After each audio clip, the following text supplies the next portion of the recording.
Good afternoon, friends. I'm Dr. Aajay Shah, bringing this another great weekend live. Today, I actually have a special guest. As you all know, we have expanded our pillars, the 6 pillars of healthy lifestyle, into many additional pillars. And those pillars actually, our reason is because I want all of us, including myself, to be successful, not just at health, but successful at life. And for that reason, I actually bring various guests, not just the guests as physicians or healthcare guests, but also guests from all variety of life. And our today's guest actually is one of the guests who can cover many, many pillars of all my pillars you can see on my background. Our guest today is a successful Fortune 100 executive. He's a life coach. He's an ethical vegan. He is a leader. He has set up his own nonprofit organization. He actually is also a speech coach, and he actually has now his own TEDx, the TED Talk organization, which has been very successful in Atlanta.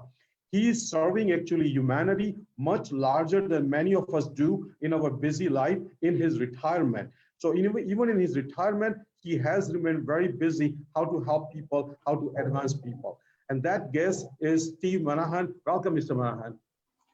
Dr. Aajay, how are you? I'm doing great. Thank you. Thank you. So Great.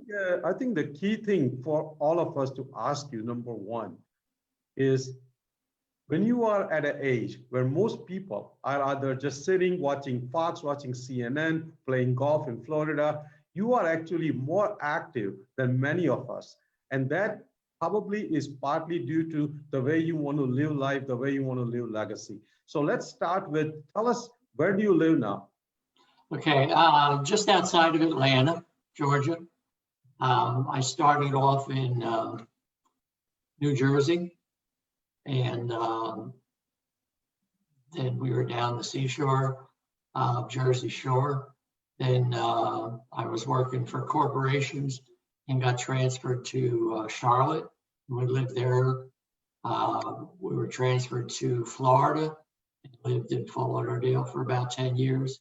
And then in 1990, with Deutsche Bank, where I was a senior VP, moved to Atlanta to open new regions for them here, and then a little bit of Europe, a little bit of South America. So I've been around a bit, which I think is great for life. Lived in different areas with different ethnicities, lived in the North, lived in the South. So I have a balance, which is part of my Taoist philosophy of the yin and the yang. The black and white, and there can't be good unless there's bad. There can't be happy unless there's sad. How would you measure it?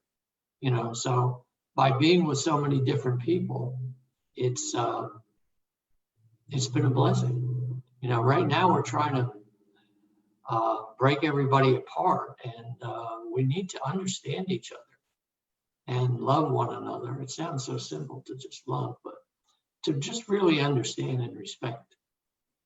So that's a long answer to a short question. I think it's a great answer. I think I agree with you completely. I think we have to flavor every aspect of life, including where we have lived, what kind of education we get, what kind of friends we make, what kind of reading we do. And I think I agree with you. I think variety is very important. Being comprehensive is very important.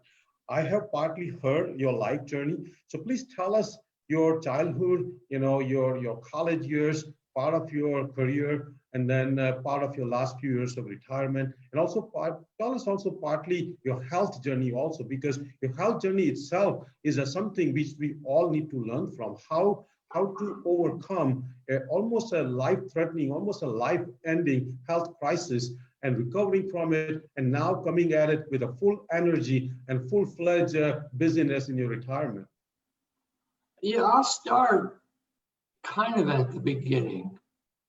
And I think the adversity that I had was the biggest blessing that I had to carry through life.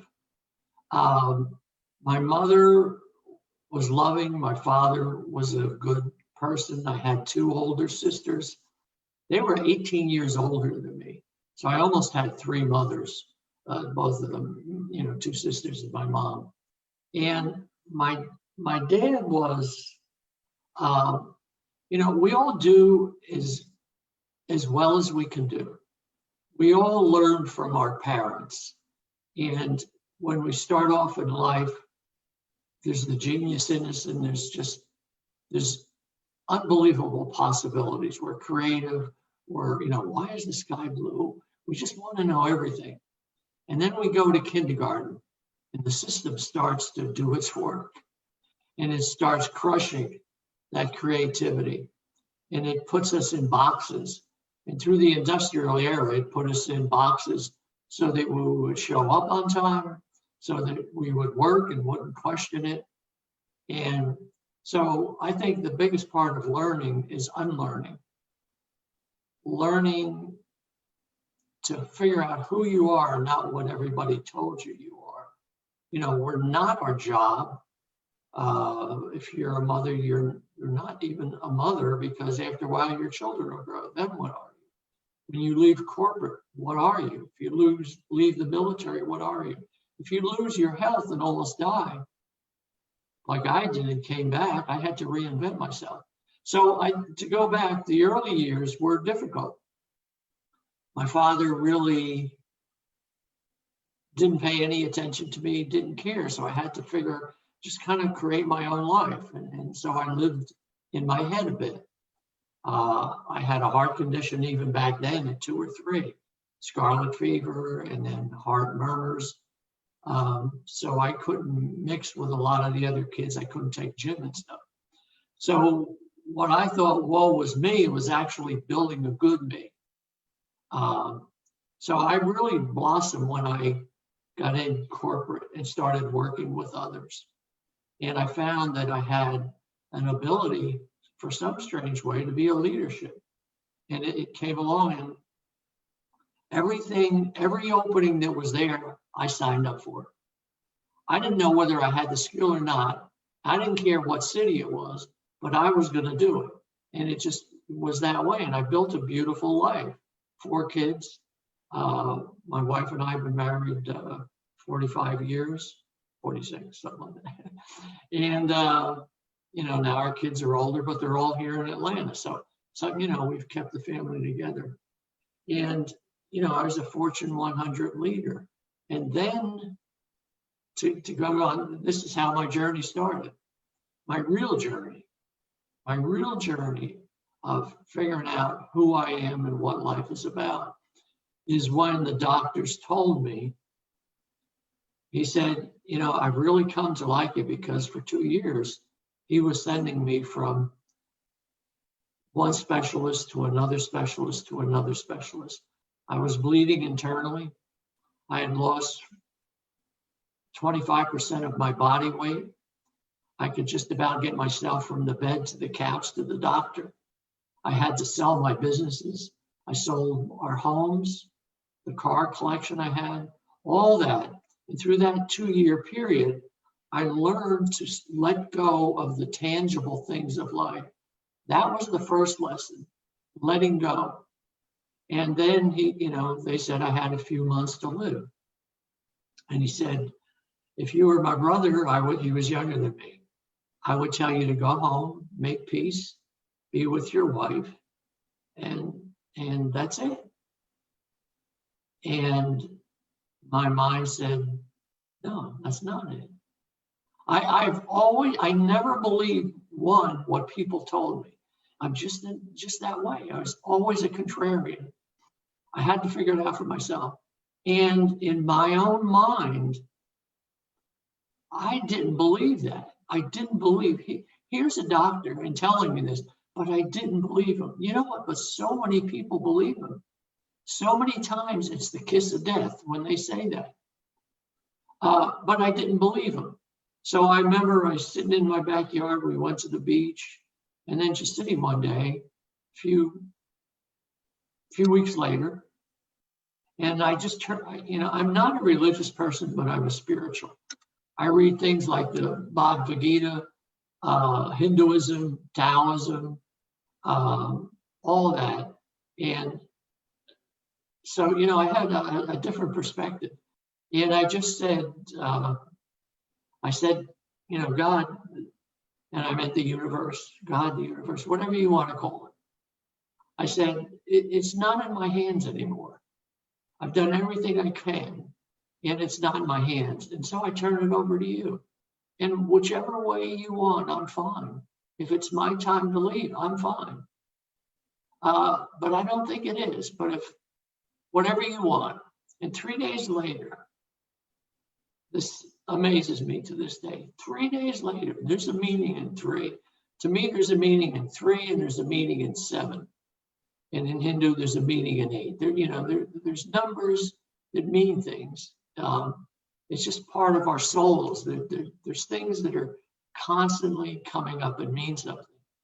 So 3 days later, I got a call, and he said the Mayo Clinic had uncovered through an autopsy, a biopsy.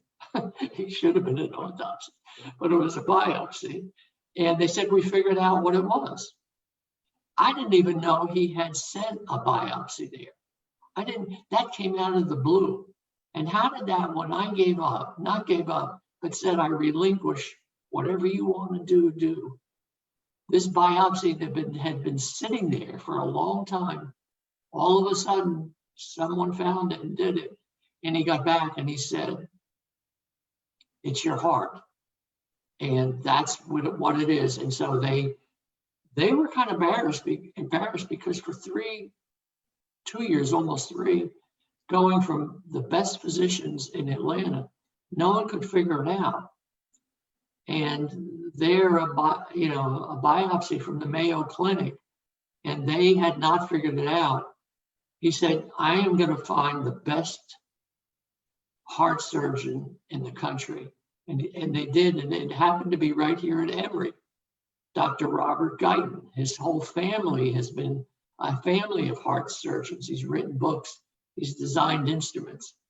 Well, they sent me there in 2 days.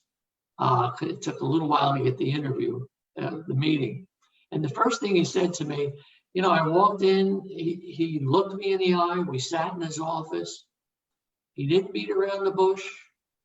He was very personal and almost poetic. He said, let me explain this to you. He said, it's as if your heart has been locked in a box. And the box is too small for it to breathe. And your whole body is shutting down because you're not getting air. And as you know, vata or air or anima in Greek is life. Life is air. When we're first born, that first breath. And if we don't have air, we can't breathe. We take our first breath and we take our last breath. So air is life.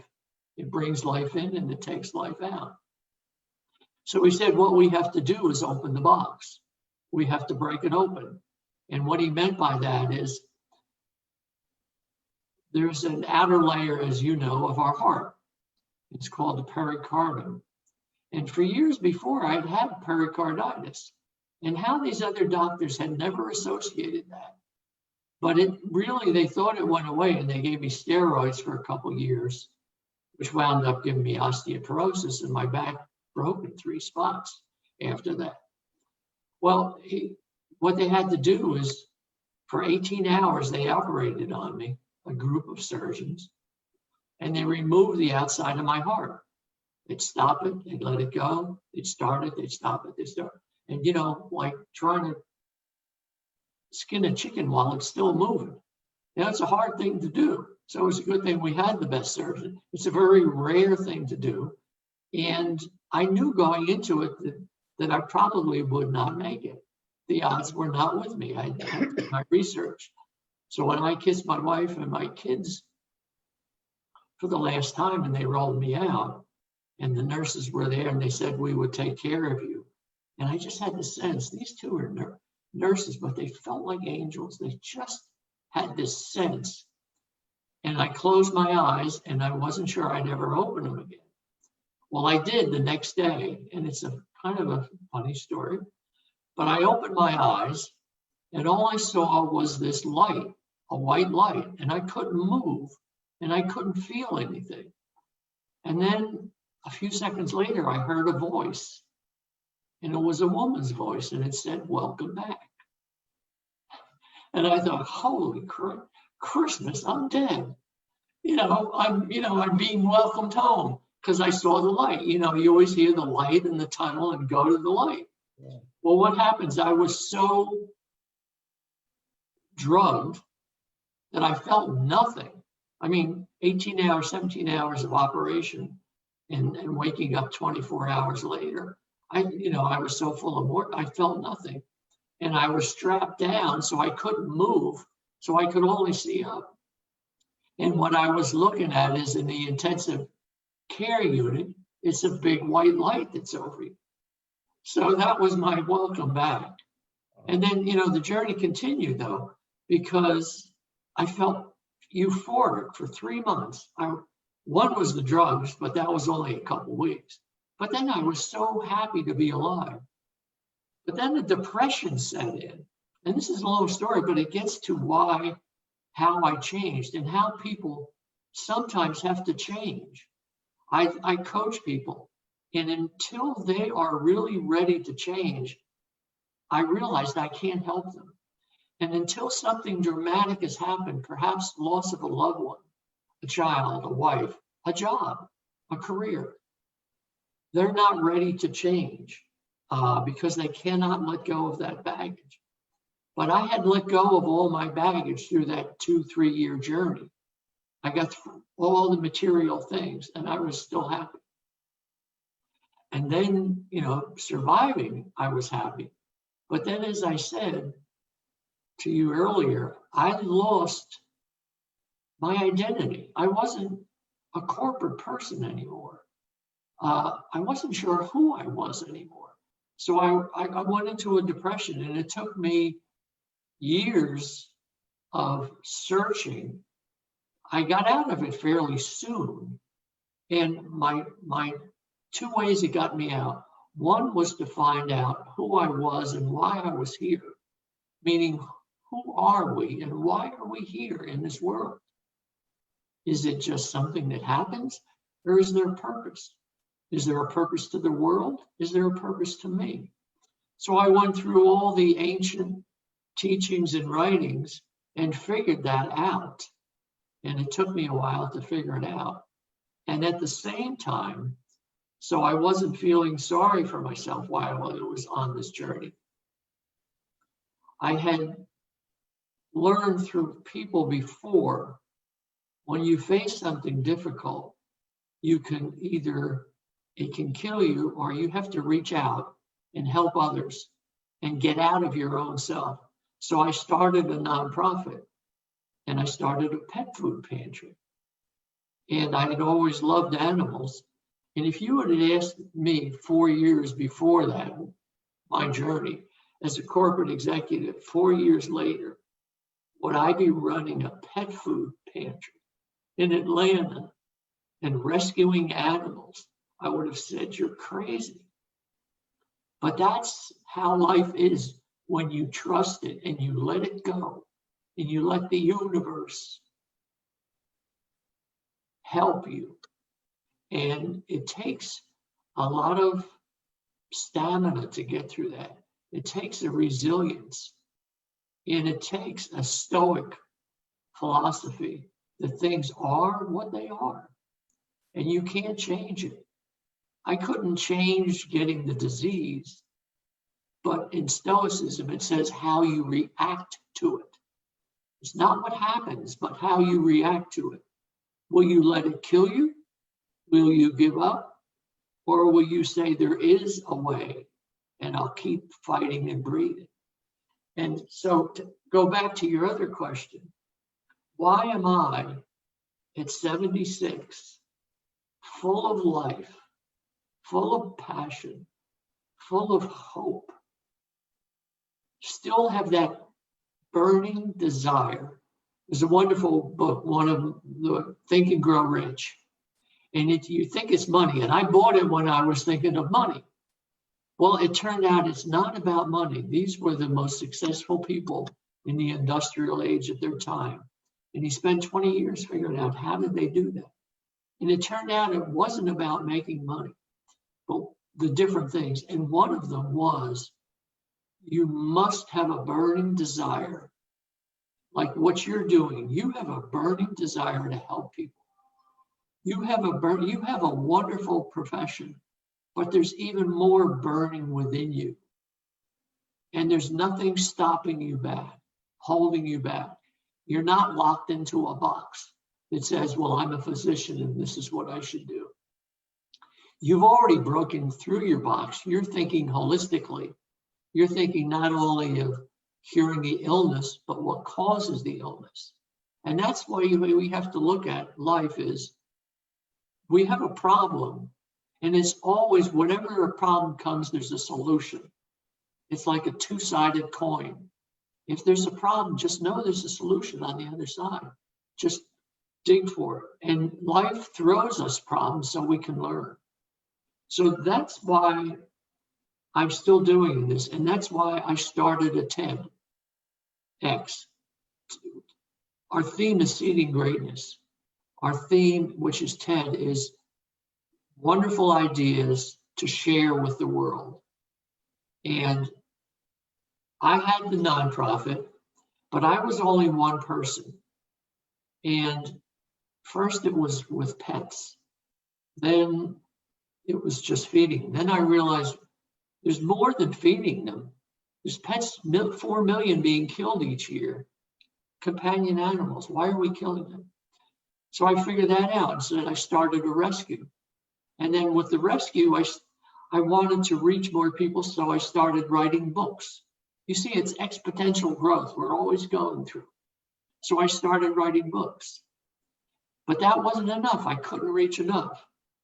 And beyond just pets, it became all animals, all species. And species are going extinct. And we're eating them.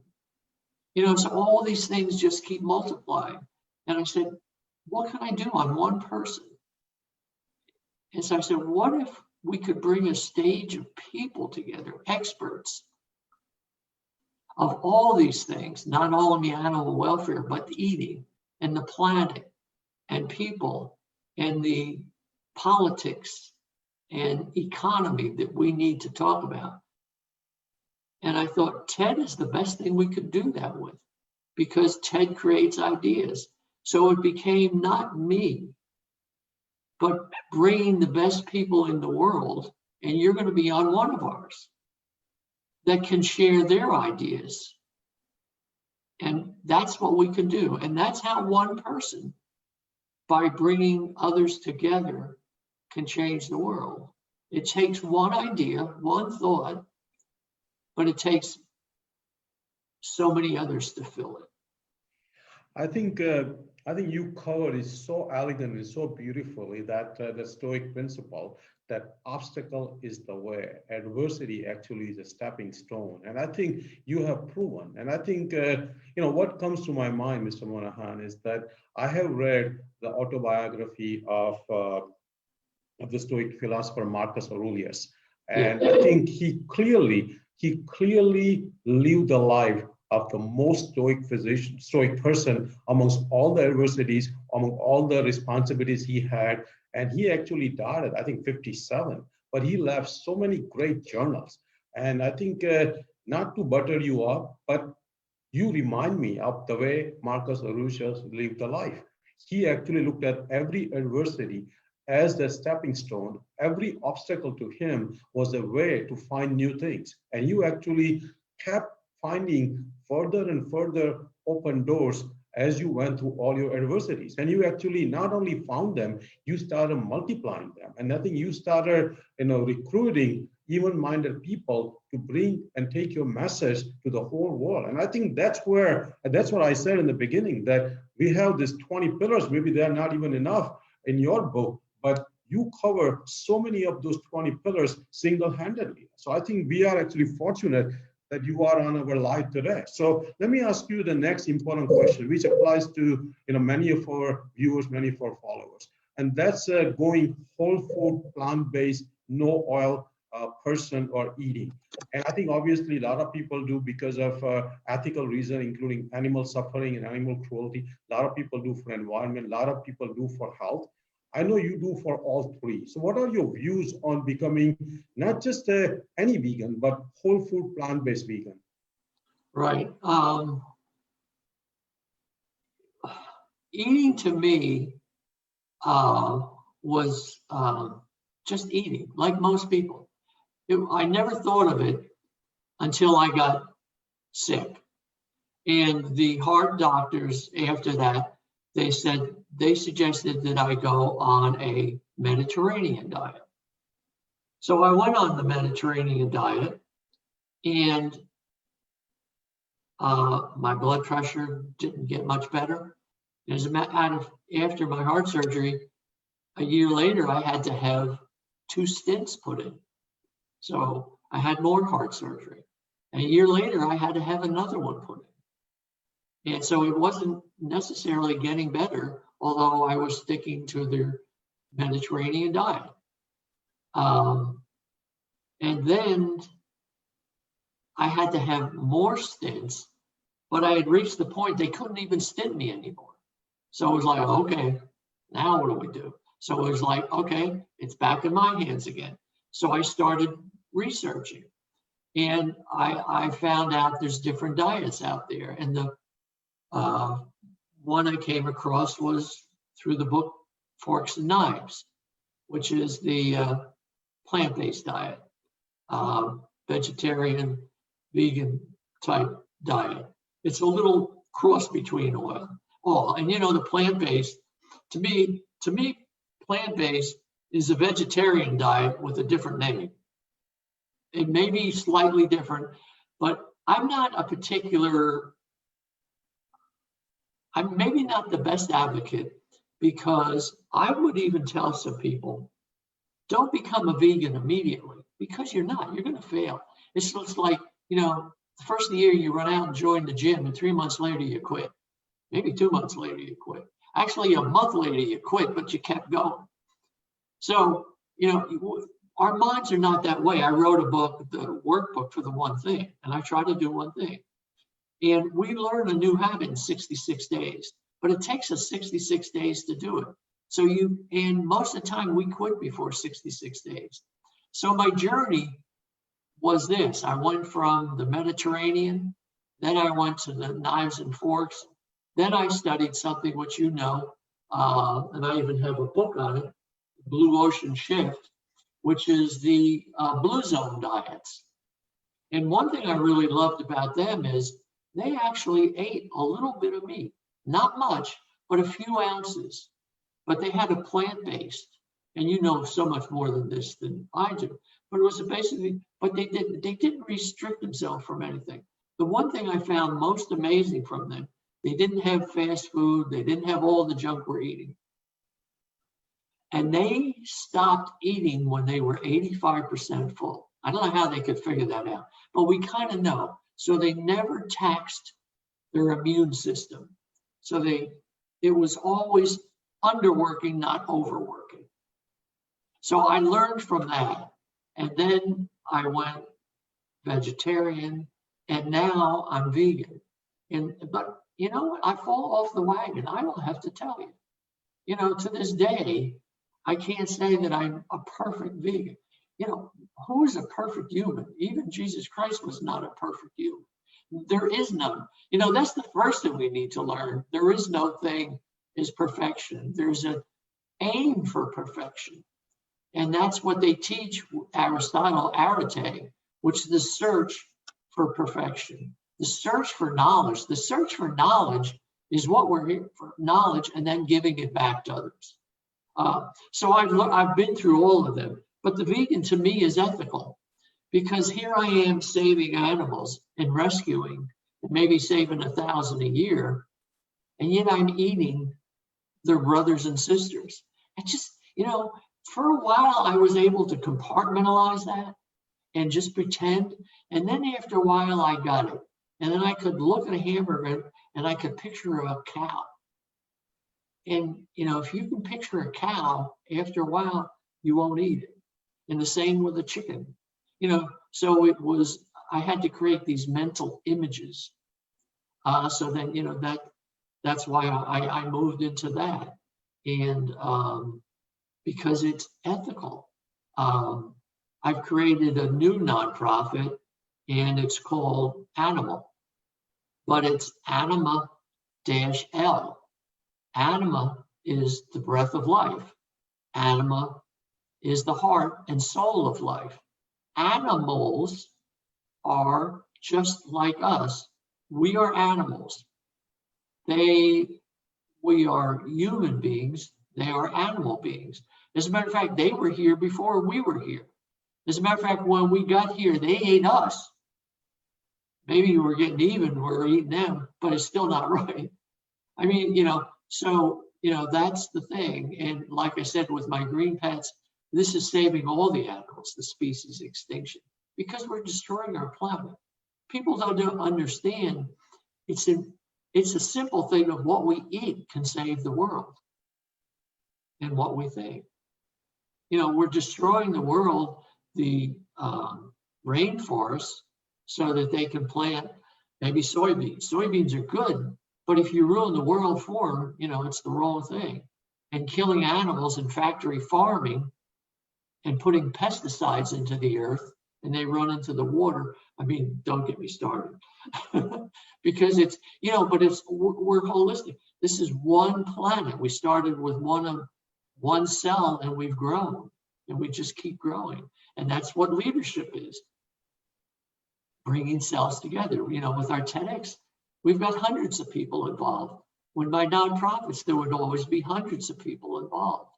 And that's the one thing I would share in leadership, and then I'll shut up, is leadership is, you're not there to lead people. You're there to achieve something with people. And so they will follow you if you're honest and ethical. If you're not honest and ethical, and they have a brain, they won't follow you. So a good leadership is the one that's in the front, not the one in the back. Wow. No, I think I agree with, being a vegan myself, that we don't have to be a vegan cult. And many times when we talk about veganism or veganism, people start to think we have a cult, and that's not necessary. I think we do it for all our own reasons. It's just the way we want to do it. We are not going to force upon anybody. And actually, I agree with you. The science actually says that the blue zones, where people live hundreds and more happy and healthy, are actually eating very, very small amount of animal products. But the key thing is they're not eating any processed food. So I think if anybody wants to live long, happy, and healthy, at least eliminate the processed food. And if you look at the standard American diet, 65% of calories come from processed food. So I think if somebody says that I want to have, once a month, twice a month, a red meat or chicken or fish or dairy or cheese once a month, twice a month, I'm not against it. I think it's the processed food, and it's eating 3 meals a day from animal products. That's what I think we are getting obese, we're getting unhealthy, and we are living actually less for last 3 years compared to before. So we are definitely going in the wrong direction. And that's what I think we need, people like you who understand the pragmatic approach and practical approach, instead of just overnight turning everybody into vegan for environment, for animal cruelty, but taking everybody on a path which is a right path in a slow, systematic way. And that's where my next question to you is that to lead people on that path, we need certain leadership qualities. You told us part of it, but please go in detail. If anyone, including myself, want to be a good leader, what things are must in a leader? Okay, I have, pardon me if I read it, but I can't remember 25 things in my head. But I have 25 principles, and I shared them with you. And the first I have is to be a philosopher. And this is like so odd because, you're going to, the usual thing is leadership, well, you got to be tough and you've got to be aloof. That is really not right. That's wrong. That's if you want to be a dictator or you want to be an autocrat. And that goes back to, like I said, when we worked in the industrial society, to get people to show up, you had to be tough and that. But that is really not what leadership is about. And people are understanding that today. You can see it. That's one good thing about the society that we can see. We can see on TV who's a leader and who's not. We can see it in social media. We can see it in the actions of a pharmaceutical company that takes a drug, that someone comes in, raises some capital, buys a pharmaceutical company, a small one, but they have one product, and raises the price 2,000%. I can tell you that's not leadership. So that's not it. So what I have is the first is to be a philosopher and be a student of life. And philosopher just means understanding everything about life. Because if you don't have a basis of life, how can you lead yourself? And probably one unsaid thing is, who is the leader? First, you have to be the leader of yourself. If you cannot lead yourself and have your life together, how could you lead others? So first, you have to be full and be a good, rounded person to be a leader of others. Now, you could be a technician and leads other technicians, or you could be a manager and lead other managers, but there's a difference in leadership. Leadership is the whole thing where it all comes together. So I have be a philosopher, a student of life. The next I have is be a student of history. If you know what we're going through right now happened in 1930s, almost 90 years ago. The world changed. They went from aristocrats in the 1800s to the modern world, they call it. And we're going through this modern world. And there was a lot of upheaval and a lot of changing. And then their economies collapsed. And there was no borrowing power. And so there was a lot of unrest. The political system started falling apart. And they had the communists fighting the socialists, fighting, other groups there. And then a dictator came in, Hitler came in. And then there was the war. And then there was the depressions and that. So these things happen every couple hundred years. So if you don't know that, you have to relate to what's happening if you know what's happened in the past, you know how to work for today and protect yourself. Even what do you do with investments? What do you invest in? But what do you do in the long run? So you have to be history, and where they're trying to get rid of history is the worst thing we should be doing. We have to understand history because it keeps repeating ourselves. It's within our souls. We are the souls of those that came before us. It's built into our DNA, into the physical. The spirit is a different part, but the soul is that physical part. And so there's things that we can trust our own soul because it's the ancestry speaking to us out through that. The next thing is always look to the future because the future is always coming at us. You can't do anything with the past. You can do something now, and the future comes at us. It's always coming at us. It doesn't come out of the past. It's coming forward. That's the philosophy of understanding that. So, and it's always changing. Life is change. We have to deal with change. And that's a Stoic philosophy. You have to accept change. Change what you can, know what you can, and keep moving forward. The next thing, as I said, is always have hope. And you always have to feed your mind. Just as you feed your body, and what feed your body to me is number 8, but feed the mind is number 5. Feed your body is 6, and feed your soul is 7, and feed others is 8. So it's always feeding. You start with you first, and your mind. Our mind is not the physical part of us. This earth grows beings. We grow human beings. We're materials, we grow. And somehow the spirit comes in us. But we grow beings. So the mind is something separate. And that's where our ideas come from. That's where our TED ideas come from. It's a way of putting them in a formula that we can share with others. So we move on and we feed the mind, then we feed the body, and then we feed our soul, because that's what gives us the desire to move forward. That's the energy. And then we have to reach out and feed others. It's not just about us. I've got a whole list. I don't know how many you want to go through, but let me just close. I'll give you the closing one on it. Is number 24, is understand that all life is one and interconnected. When we harm one, we harm others. I would be stupid because this arm was annoying me, and so I cut it off. What would I do? I would be cutting off my own arm. The old saying, don't cut off your nose to spite your face. It sounds silly, but it's true. And we are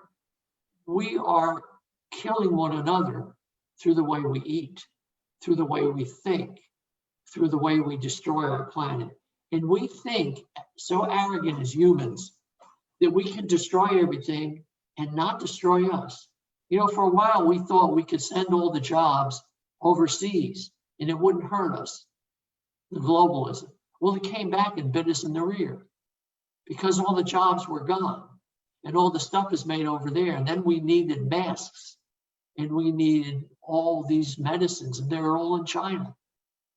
We learned from that. But, exporting the job. Well, and that's the same way with the planet. If we ruin the waters, what are we going to drink?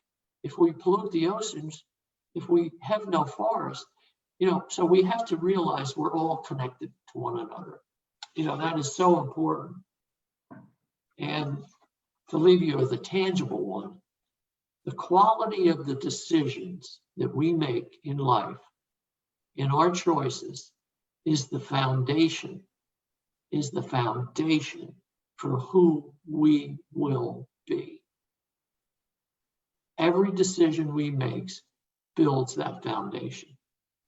And you turn around 20 years later and you wonder what happened. You built it. And the only one that can fix it is you, if you have enough insight to go in. No, I think all the great leadership skills and qualities, and I'm going to post all 25 on our page this afternoon. But I think one thing I learned from you when we had talked about 3 weeks ago, that leaders are typically the one that when they're leading people, actually people don't even know the leader is leading them. And actually, when any victory is made, everybody feels that every individual actually is the reason they won instead of the leader they won. And I think that's what I think a person like you who can explain those leadership skills, and you actually are leading us, and we are thinking that we all are leading ourselves. So I think that brings one of the other things you had taught me last Sunday, actually, and that was about how to be a good communicator and how to be a good speaker. And obviously, you have graciously invited me to be a virtual TEDx speaker in 6 to 8 weeks. And I think we all can get some tips, all our followers, our viewers, that what things our listeners are looking for when we are communicating with them and we are speaking to them. Obviously, we all want to be honest and ethical and accurate, but there are a lot more things than just being, those 3 things. So what are the things we should have as a speaker, effective speaker? Let me just go back to what you said, the leadership and what we talked about that. The Taoism, the Tao Te Ching talks about leadership. And there's 3 types of leadership. I think there's 4, but I can remember 3. There's the first one is the dictator. And everybody follows, but they hate him. The next one is the leader that is an authoritation person of authority, and you respect them, but you somewhat fear them, but you will follow them. And the third leader, the greatest leader, as you said, is the one that leads, and the people think they did it themselves. But he led them, and he allowed them to be themselves, to blossom and be themselves.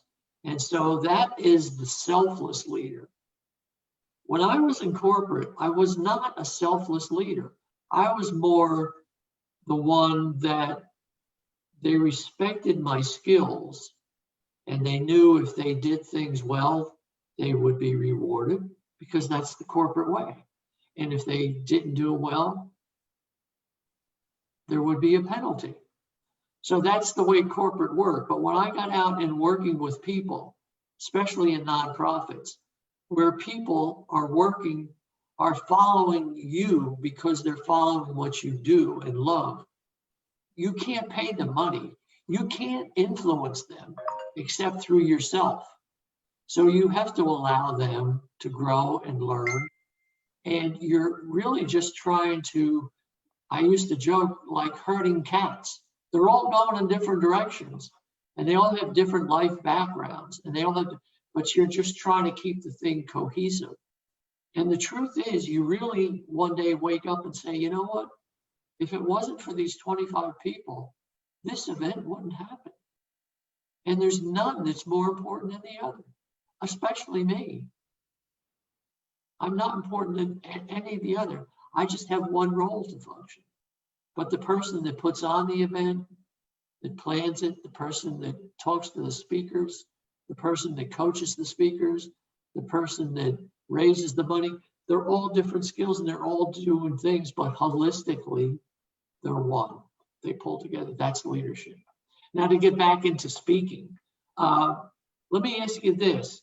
Well, I'll share just a couple things. First, a TED Talk is different than most talks. A TED Talk is what they call a short talk. It's a 14 to 12 to 18-minute talk. And it's about an idea. It's about a wonderful idea that can change the world or can change a person and is worth sharing. So there's a lot of speakers out there. There's the after dinner speaker, and he'll get up and he'll talk for an hour, and it's fun and it's motivating and you leave pretty good. And then there's the Tony Robbins speaker, and they're the motivational speaker. And for a period of time, I followed all the motivational speakers. You know, one thing I found out, after their speech, I felt wonderful. And I had all these notes. And 3 days later, I wasn't doing a damn thing they just said. You know what? It goes in one ear and out the other. But if you could do a short TED Talk in 12 minutes, and they're hard to do, that's why, you know, you need someone good to teach it. You have to have the core of what is it. You have to write down at first, what is your message? Number one. And you have to put it in 10 words. And that's hard for people like me and others that love to talk. But if you can you write it in 10 words? What is it? If you can do that, as Einstein said, genius is making the difficult simple, taking it down to one small, you know, if it was one word, what is it? If you could take your whole thought, your whole program, what is it? What is the one word that does it?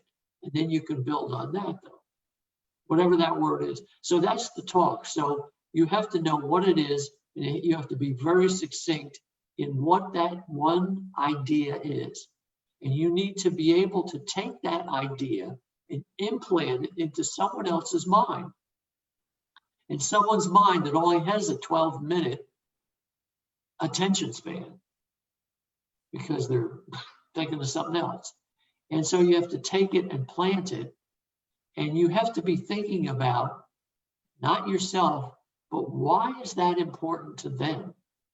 And that's where most people get caught up. They love talking about themselves. They love hearing their voice. But at the end of the day, have they helped someone? You know, you walk out there and feel entertained. Are you entertaining, or are you helping someone? And that's, you know, Ted, we We want helping. We want it to be entertaining and some levity in it. And so there's all these things you have to mix. But at the end, you're helping someone. And it has to be something. It has to be a speech that when they leave and someone says to them, what did Aajay talk about?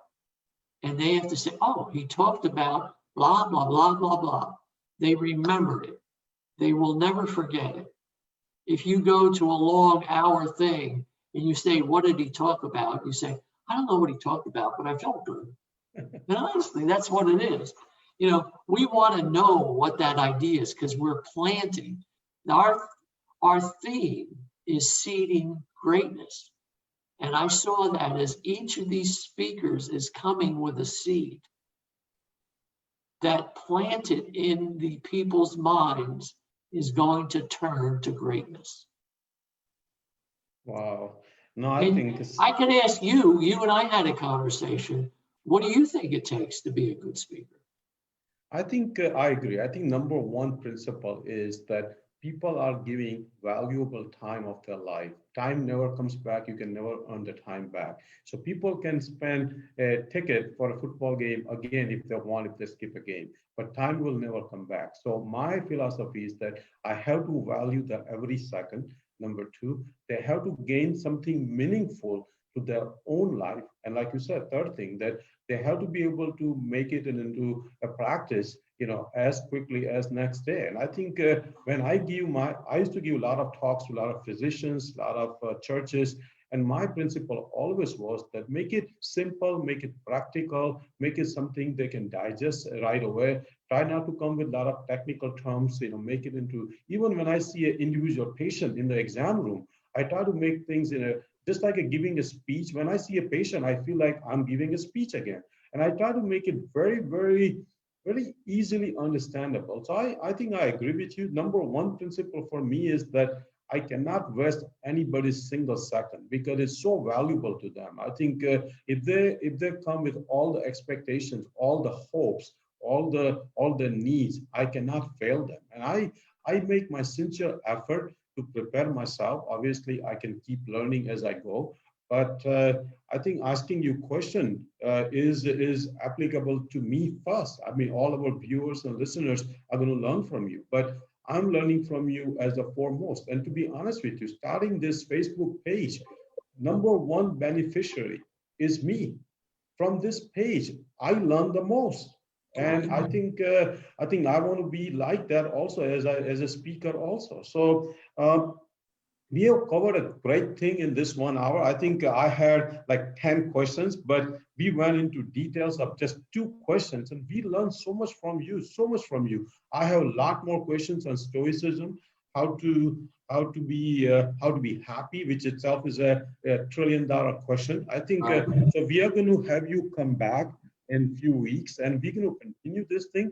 And actually, I like to say publicly what we talked before we started this live, that Mr. Monahan came out with a great idea. And that idea is to have a regular talk between 2 of us, Mr. Monahan and myself. And he came out one of the greatest title, physician and a philosopher. And I just love that title. I think, to be honest with all of our viewers and followers, that when I started creating these 20 pillars, those 20 pillars keep expanding, keep growing.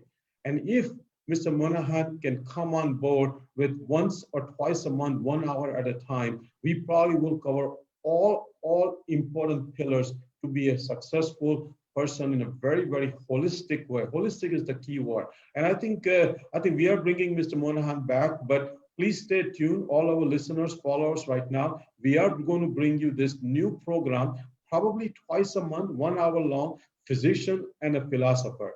So that's great, Mr. Monahan. Thank you very much. Have a great afternoon. Thank you. Namaste. My blessing. Yeah, hold on 1 second.